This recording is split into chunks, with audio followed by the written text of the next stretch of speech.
you. Thanks for everyone who's joining. I know sometimes it's a little easier to actually join from the comfort of your own home. And that's a bit of what I'm going to be talking about.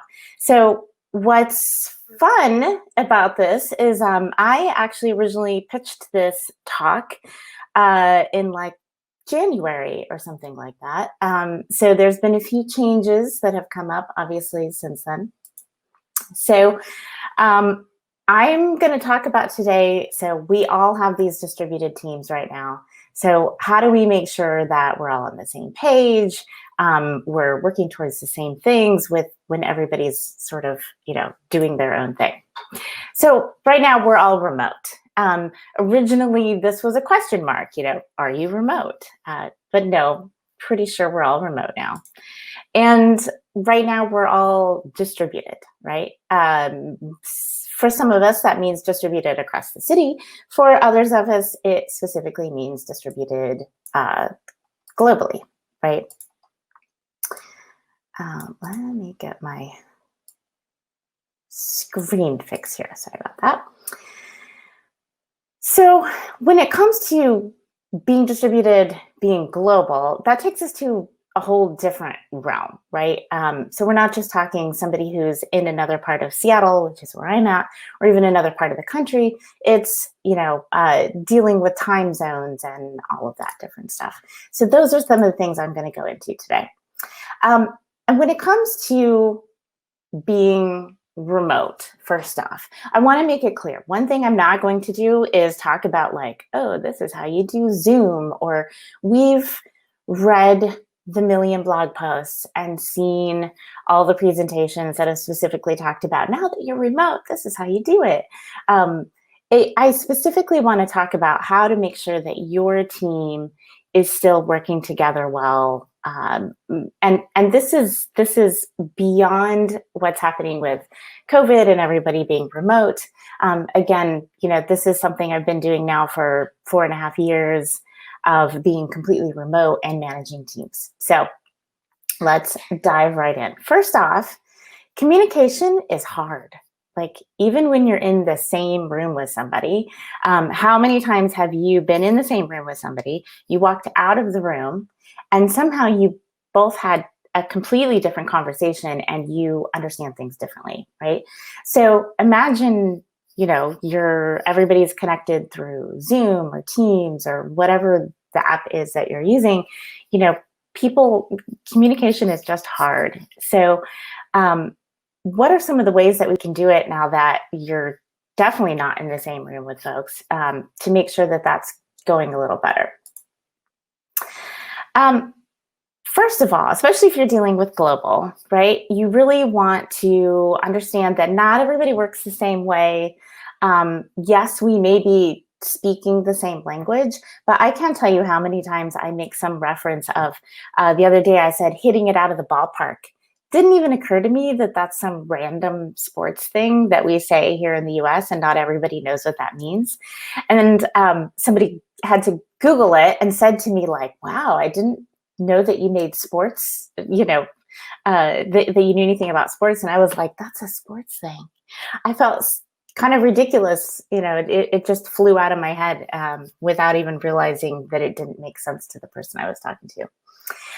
The other thing when it comes to culture is understanding that somebody may be dealing with, maybe it's a hierarchical culture where somebody who's in a junior position doesn't feel comfortable giving feedback to somebody in a senior position or something like that.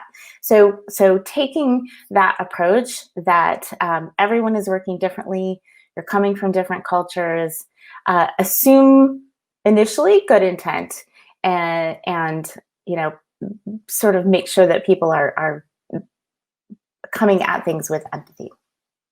I know Tamel mentioned that as well. When it comes to dealing with time zones, now, most of our apps, especially now, like if they didn't have some sort of time zone feature before, they sure as heck do now, right? Like everybody's implemented all of those things. These are a couple apps that I really like because they're visual. So World Chat Clock, you put in all the different time zones you need, and it sort of gives you that time of what works better. In this particular case, there's like no times that work better. Timezone.io, again, it gives you a visual representation of where everyone is at all times. Like I said, so many of your apps are going to give you this information, but knowing where people are at and sort of, you know, understanding like, oh, are they having lunch right now? Are they about to go have dinner? Just having that understanding is really helpful. And of course, not everyone can be at every meeting. So making sure that you're organized it will go, you know, will make everyone's life easier, whether it's someone on the team who is in APAC and so they don't join meetings because it's 2 o'clock in the morning for them, or because you had to go help your child with their homework, or your dog started throwing up while you're on a talk. Like, let's hope, because my dog's back here. Things like that, right? There's all kinds of reasons now, especially that we have to miss meetings. So making sure that you are set, you know, making an agenda, taking notes, putting those things together so that this seems like such a no-brainer. Like, people are like, well, yeah, but how many of you actually do that? How many of you make sure that you have an agenda, have backup of your notes, or recordings of the videos even for people? Which takes me to my next one. Sometimes you can't have a meeting, you can only type so much. Sometimes a really long email with all that detail just isn't going to cut it, especially now that we have, you know, everybody's used to sort of being on camera all the time. Take a video and use that video to explain what you want, whether it's you're training them on something, you're explaining how to use a tool, a 1-minute video to show your colleagues exactly what you mean, to make sure that you get your voice across, you get your, you know, you're actually heard, would be really helpful.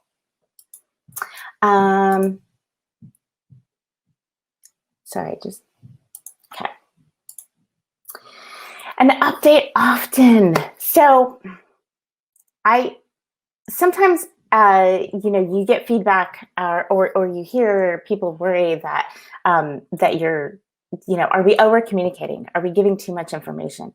So that is rarely ever the case, that you're giving too much information. In fact, oftentimes, the more information that you give, the more often that you're talking about things, explaining things, the easier it gets in their head. I mean, think about that even with, you know, we do that with our children, we do that with family members, but we sometimes don't think about how we have to do that with our colleagues. So as an example, this is a picture of where we have all of our user groups. And last year we launched user groups here at OutSystems, and we had a whole campaign, not only external, but also internal, because we knew that we had lots of other teams that were really interested in participating or being a part of them or helping us find speakers or being a speaker or whatever internally as well. So we made sure that we had, you know, we were constantly talking about user groups. And now, a year later, it's simply a part of what we do. It's no longer this new crazy thing. Everybody's aware of it. Everybody knows what's happening. And sharing the data. So this, oh, hold on. I got click happy. Sorry. When it comes to community, right, we often find that it's already hard for us to show the value of the work that we do. And it's even harder when you're not sitting in front of your boss, or you're able to sit down, you know, with your team or the larger team, whatever the case is. It makes it that much harder. So having some way to show that data. Now, it doesn't have to look, you know, we have amazing designers at OutSystems, so not everyone has something that looks quite like this, right? But showing the data and showing like the impact that you're making and those OKRs or goals that you've set, making sure that you're showing the progress on them so people actually see. We did that with user groups. I specifically wanted to show this one because this was at the beginning of the year, showing the magnitude of our user groups that we had launched earlier that year, right? And we already had 40 groups by the end of the year, which we now have even more, and that sort of thing. So it shows that ongoing progress. So communication is great and all, but if you don't have everyone on the same page, knowing what they're what they're expected to do, are they supposed to be on weekly calls? Do they have set working hours? Is there a turnaround time on Slack messages or emails? Are kids and pets encouraged to join calls? I mean, that's a thing now, right? Like I hardly go a day without having a bark or a child walk into a room or a significant other or something. So making sure that you set these boundaries and everybody's on the same page and has a good understanding is going to help, again, with the communication, but keep the team working together well. So using the set working hours in Gmail is amazing. Now, not everybody adheres to it, in the sense that sometimes I get meetings that are at different times. But you can easily decline those. And this is just in Gmail. Obviously, Outlook and other things have similar type of functionality. So whatever it is that you use, look for making sure that you have this set. What that does is it, gives people some parameters around when you're actually available. And the biggest thing is to not go around that very often. Now, sometimes that's not the case and, you have to, but it's really helpful. And then you can take that a step further using an app called Clockwise.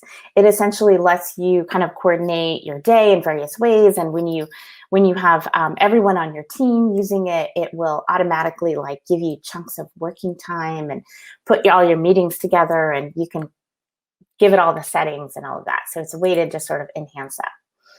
And email etiquette. So Gmail now does this on its own, where you can schedule a send, because you don't just because you're working at 10 p.m. doesn't mean somebody else on the other end should necessarily see that.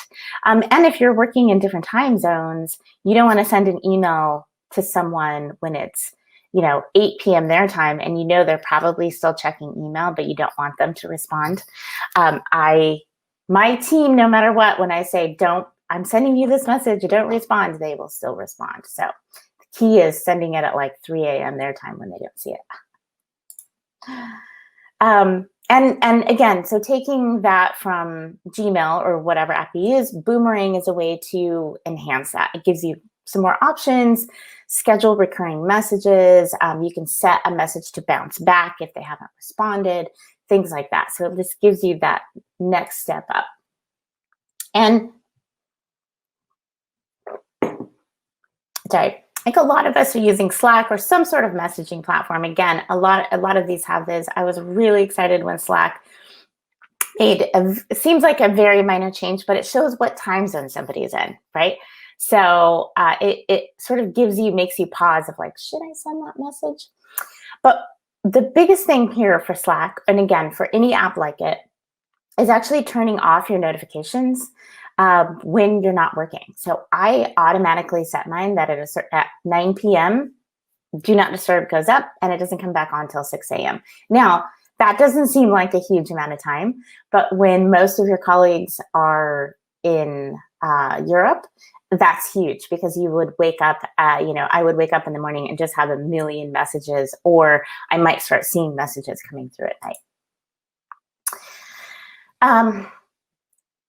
So once you have those expectations set, it's really important to make sure that there's, some accountability there, that people actually trust that you're doing the work you say you're doing, they're doing the work they say they're doing, because when everybody's all over the world, you have to have that trust in motion. So One of the big things that I've always been a fan of, and if you've maybe heard me talk before at maybe CMX or another DevRelCon, I talk about this often, making sure that you have a backup. It's important for you to be able to like go on vacation and again, uh, deal with your children being out of school, whatever the case is, right? So actually showing who's in charge of what and who their backup is, and make sure everybody knows and is on board with that. It's also important, so when you're global, especially, or even across the US, right? I mean, the East Coast has been up and working for several hours before I get up, and I start working at 6 or 7 a.m. West Coast. But having somebody who's on this in the same time zone who can, to get approval from, bounce ideas off of, ask advice, that sort of thing. Have someone in the company, maybe they're not on your team, but it's somebody that's kind of your go-to person in that area. And here's another thing. Again, if you've seen me talk, you hear me talk all the time about strengths. I'm a huge proponent of leaning on your strengths, knowing your team strengths, figuring out how everyone works together best. High Five is a free test that you can take, and then the Strength Finder test is paid, but gives you lots of really great in-depth information. And creating a TShape team. So I put a link here to my DevRelCon San Francisco 19 talk from last year, because it goes really in depth on what this having a T-shaped team means. I need more coffee before saying that. It's essentially making sure that you have a broad knowledge across multiple disciplines, and then individuals have deep specialized knowledge, which brings it all together to form a team. Team. Get it? What about distributed learning? So you have this team of community managers or developer advocates, or or all of them together, who need to use the same voice, who need to use the same tools, who need to know what's happening if there's an issue escalating in the forums or something like that. So I really encourage people to use the follow the sun strategy. What that is, it's essentially like making sure that the information is getting passed to everyone sort of as the time zones change, right? It's taking notes, recording everything, following up, a lot of the stuff that I've already mentioned, but doing it in a way to make sure that the next person who comes online, so for me, being in the West Coast, when APAC comes online in my evening, I can pass things over to them. Right. This happened a lot in a former job at Relocalize. We would launch a new tool, or there would be something happening, and we needed to get everybody trained. And there was no way that we could set up a call and in 3 days, when everybody could actually join this call to do the training, it would already be too late. So we would create videos, do documentation in US time zones, pass that to APAC, train them, essentially training the trainer. They would then train the EMEA folks, and by the time we got back up in the US the next day, they would give us feedback on, okay, we changed the documentation and this sort of thing. So it's really important to be able to, not have to wait several days to get feedback, to train people, to learn things, that sort of thing. So team spirit, this is something I think that has been talked about a lot now that everybody's on Zoom, but I wanted to give some of my tips, having managed teams and stuff for the last few years remotely, on things that I like to do. So I pretty much every morning will say hello, and if I don't say hello, I feel bad, like, oh my God, I didn't say hello to everyone. Not to say you have to say hello every day, but something that is like, do you have office hours where your team can find you? Do you always have weekly calls, daily calls, that sort of thing? Just to like, hi, I'm human, I'm here. I hope everyone's doing good. It's also fun. Oh, to I like to create memes and have fun with the teams. And as you can see here, this was a Zoom call, and took a screenshot and kind of went through, and everyone was sort of put like what everyone was doing in their heads. Like, I just ate a donut, yay! And somebody having a drink. Andrea, who's actually speaking on Thursday, I could do this all day. We have Smoking Man here in the bottom right. And this is my boss, Gonzalo, that's saying, this was awesome. This is a meme that I would happily use over and over every day, because it's lots of fun to kind of, poke fun at your boss now and then. Speaking of poking fun, Andrea, who I just mentioned, is speaking on Thursday. So when we were talking about user groups, the OutSystems user groups, internally we call them OSUGs, OutSystems user groups. We were, talking about it all the time. And I made this fun meme of Andrea living my best OSUG life. And I think she has a love-hate relationship with it, but I love to use it. And back at We Localize, one of the things I did with the APAC team, I had this fun game where almost every day we would play a game called Find J, where I would take this picture of J and I would put it somewhere in a picture and have everybody find it. For example, there's J. It was something they, even after I left the company, they would do quite a bit, keep doing.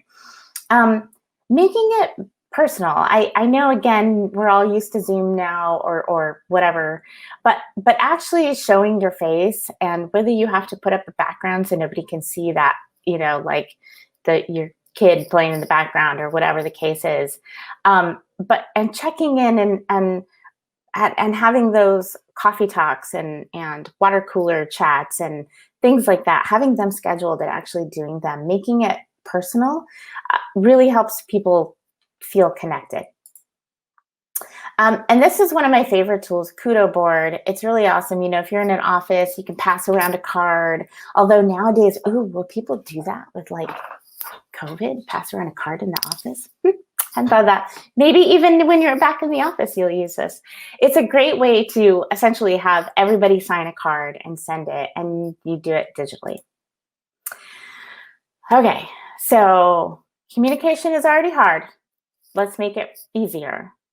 Set clear expectations and boundaries, set the team up for success, follow the sun strategy, and make it personal to keep that team spirit up.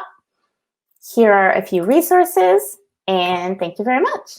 So I'd love to start with, if it's okay, you had a slide on your metrics, and I know it's just a sample, but of course I had to take notes because you had like online activities, forums, Forge. I don't know what Forge is, user groups, MVPs. I was wondering if you'd be willing to go through, as I mentioned, metrics is one of our themes. I'd love to hear more on that and how you, how you chose those as your metrics for that particular use case. And are there certain levels of success or challenges to translate that to people who are not necessarily in your world and are in other roles in the company and like need to understand, okay, so great, you got numbers, what does it mean to me? Like, I would say that's actually, so every single time that we post that, and we post it every month, we get new questions that we hadn't thought about, and then sometimes we modify it based on the questions that we get, right? So that that iteration of it isn't what we now put out, like what we'll put out soon for June, because people have asked other questions. Certain things are like, you know what, that is actually not telling the story we want to tell or we need to tell. That's not the important stuff. So we put that out there. One of the things that we look at, so our team, the way the entire community team is put together, we look at two main things, which is kind of the acquisition side, bringing new people into the community, getting new developers in, getting them trained, starting them down that path. And then we have, I guess, the retention side where, we're really working to keep them active in the forums. Forge is where you can upload like a snippet or an app, and it's reusable by other people. So that's where having Forge downloads and stuff is, Forge activity is one of our top areas. And then we have the advocacy team that kind of helps with all of that. So what we wanted to do with those numbers, those really, they tend to be more on the activity, engagement, retention side of things.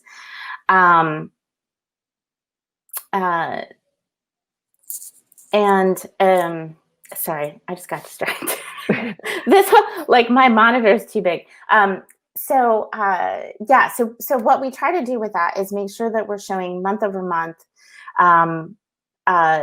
things that are important to what's happening in the community. So for us, user groups were big last year and taking off. And now it's really interesting. Now it's just a given. Like everybody knows, okay, user groups are a thing. They're not even, they're not new anymore. We have some new things called remote developer school, where we're training developers on OutSystems and trying to get more people through. So adding that data there, which is like the thing right now that we're really trying to do, especially helping people get jobs and things like that as a part of the school, that, that will change. So I think the biggest thing is making sure that the information that you're showing isn't just a bunch of data for data's sake, that it's what are you showing that actually people care about? Like, no need to show data if it doesn't make sense. So we actually stopped showing, for example, the developer newsletter data for right now for the last few months, because we've been really focused on what we're calling the talent gap, which is making sure that we have enough developers to work on the client, the customer and partners platforms. And so that has been a big focus for us. And so we use that space to talk about where we're at with the talent gap, as opposed to the developer newsletter, which will probably come back at some point in time, but it's not the highest on our list right now. Yeah, because also you could say, okay, we had these number of people who got newsletters, number of clicks and all that, but I guess how do you connect it to the bigger goal, right? Yeah. Like, I mean, we still keep track of it, right? We still have that data, but if it's not like showing that just to show that you have a bunch of data isn't helpful, right? Yeah. So being able to change what you're showing to specifically, kind of meet the needs. And again, we get questions every single time that are like, we've been doing it for a year and a half now that we've been doing this particular thing, this type of infographic. And every time we get a question, we're like, oh my God, I didn't think of that. We should modify this for next time to make sure that we show this data point or something like that. Yeah. By the way, how often do you create and share the infographic? Is it once a month, every 2 weeks? Every month. Every month. Okay. Yeah. And we use Figma, which is actually something I had in my deck and I took it out. I mentioned it last year also at DevRelCon. It's a great tool for being able to make graphics and stuff easily. Make you look like a designer without being a designer. Awesome. Figma. Cool. So I wanted to ask a little bit about the cultural stuff that you talked about, how in your case, so I'd say maybe I'm been fairly successful when I tell people, hey, I'm sending you something async. Async's great. Yeah, I'm not expecting you to respond. My team's pretty good at not responding, but you're saying you're the opposite. You're like, no matter how many times you say, like, I'll start a Slack message, like not high priority, just a thought. Sometimes I'm on a Saturday and it's not like I'm a workaholic, I got to work on Saturday. It's like, well, I'm going to feel better just getting that thought out and just saying, hey, answer it on Monday. Hopefully your notifications are off anyway. You're not even going to see this until Monday. But you're saying you have a different challenge where no matter how many times you say don't respond, they still do. It's true. It's true. They're all over there raising their hand right now because they're like, I do this. So a lot of my team is in Portugal and they tend to stay up. They're like up. I'm like, why are you still awake? I sent this because I thought that you were asleep by now. Why are you responding? But so I've actually pushed really hard to make sure that when they go offline for the night, that they turn off their notifications. Now, that doesn't stop them from still going and looking at Slack on their phone before bed and seeing that I sent a message, even though they didn't get a notification. You know, you can only do so much. But Yes. it's so important to show, like, if I see that the notifications are off, I'll even specifically, I usually am like, yay, your notification's off, but here's a bunch of stuff for in the morning. Yeah. Same thing, I need to get it out of my head. And Yeah. you know, sometimes it's, I start most Slack messages in the afternoon, because by afternoon, East Coast is gone, APAC hasn't gotten on yet, you know, Europe is hopefully finally sleeping, whatever. And I start a lot of afternoon messages like, this is for tomorrow, or not a priority until Monday, or something, you know, because Friday afternoon is the worst when I send a message, right? Yeah.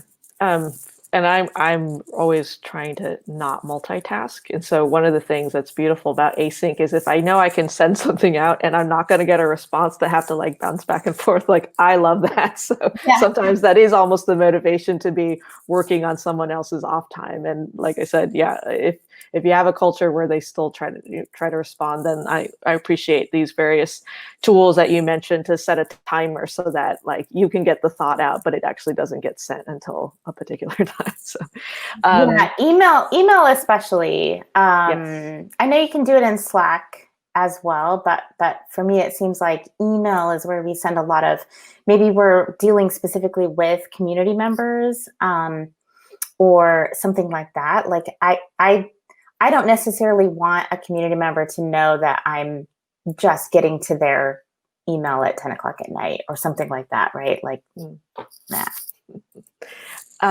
So I wanted to get to kind of a topic that you talked about generally, about, you know, distributed teams and maybe the difference between being in person and being distributed. And I'm only speaking for myself, but my own personal experiences, I feel that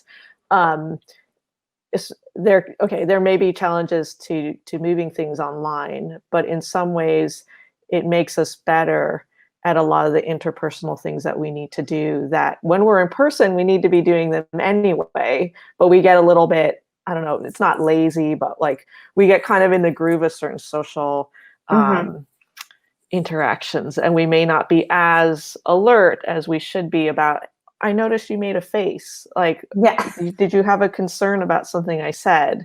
Or maybe perhaps, and I'm sure you've worked on this with leadership, right?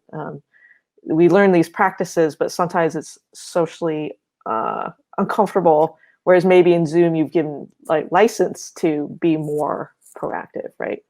And well, so I think the interesting thing that has also happened with everybody having to be on a call is previously, both in here at OutSystems and at my last job at We Localize, sometimes you would have a group of people or a couple people in a room together, and then one or two people calling in. And so it was a weird dynamic. And part of what I often say is act like everybody's remote. So even if you're in the same room together, log into the call so everybody can see your face. And I think that that's one thing that all of this has really helped, right? Is everybody now gets the like, oh, now I get why Jen was always bugging me about getting my face online, right? Like a lot of that makes a lot more sense. And it's taught us all how to kind of do those things. So we've been forced to learn to you know, to learn to have that type of communication that we didn't have to have before. Yeah. And last week, one of our speakers talked. Yeah. Sorry? I'm just kidding. I said, and do our hair. And do your so one of our speakers talked last week about, you know, the general challenges of tone when communicating via text, and like often you may interpret tone that the typer didn't even intend, and that goes for community, that goes for coworkers. What have you done to train a distributed team, especially because you're talking about sometimes passing on teachings? What kind of basic trainings do you provide? Okay, that is what emoji and GIFs, and yes, I said GIF, not GIF, are for people. Like to help you show emotion and how you really mean, right? Like if you're being funny, if you're being, like use those. I mean, I would say we don't put even a quick update. So we do a monthly or a weekly update also, right? So we have this monthly thing, but we also do a weekly update. And it is essentially like emoji information, emoji, because it really helps get the point across. And when I'm in the Slack message and if I'm like, hey, everybody, I always put like a little waving hand. And I'm like, there are certain ones that helps get your point across. The other thing is a tool that I had in here that again I had removed because I thought I was getting too long, so I removed it. But it's Grammarly. Grammarly Pro tells you the tone of your writing, and so it'll tell you if in an email that if you're coming across like you seem a little mad right now, like is that what you're going for? Are you happy? And then at the end of the week or at the beginning of every week, you get an email and it actually shows you what your top ones were, like your top 6 or something like that, like how your emotions were. And I think it's extremely helpful. But a lot of it is honestly like they say that emojis aren't professional, but I call bull. Like, use those emojis, get your emotions across. Yeah, that's very helpful. Yeah, Grammarly has come up and definitely ads show up a lot. And I've chatted with my friends and generally I've been like, oh, I know my grammar, but I didn't know about the tone thing. So, and I'm sure there are other tools as well that offer tone, maybe even something in Slack. I should definitely look into that. Because I think that is actually one of the key areas where we're talking developer relations, right? There's let's say I'm not the first person to mention certain times, certain attitudes that come out, let's say, and people become afraid to ask questions, which is just the beginning of the end of a community. When people feel like they can't ask technical questions, they're, and that the existing community that exists with coworkers. And, when I've tried to address that, often the person who answered and it sounded really snarky, they really had no idea that they sounded snarky. Because your intention is totally different. You type something and you think like, okay, great. And the other person reads it like, okay, great. And you're like, what? Yeah, it's a great So I'm always like, okay, great, thumbs up. Or if I put okay, great, period, like, you're in trouble. Yeah. If it doesn't have an emoticon after, you're like. Yes. Yeah. And then one final question, we're getting to the end of our time. I like that you talked about passing on the training. So how do you make sure that works well? Because of course, the first thing that came to me was telephone. You're like, okay, we've trained you, now you'll train the next people. And then by the time like the final time zone comes, it's like completely different. Like, how do you? Yeah. So that's why it's key to actually have not only that you have documentation that everybody's working on, right? So by the time it gets back to you, you can then look at it and be like, what the heck happened from here to here? Or whatever the case is. So having it has to be documented as well. Just like pass it on is totally not going to work. But at we localize a couple times. The way we did it is I would do a video and we would have documentation, would get passed on. By the time it got back, the video was no longer, it was like, don't watch the video anymore because the documentation is what has all the details and all the information. That's great. Well, thank you so much. Thanks as always, Jen. I love when you come to speak. We learned so Thank much, and you. it's so important. I So, appreciate you having me. Thank you. yes.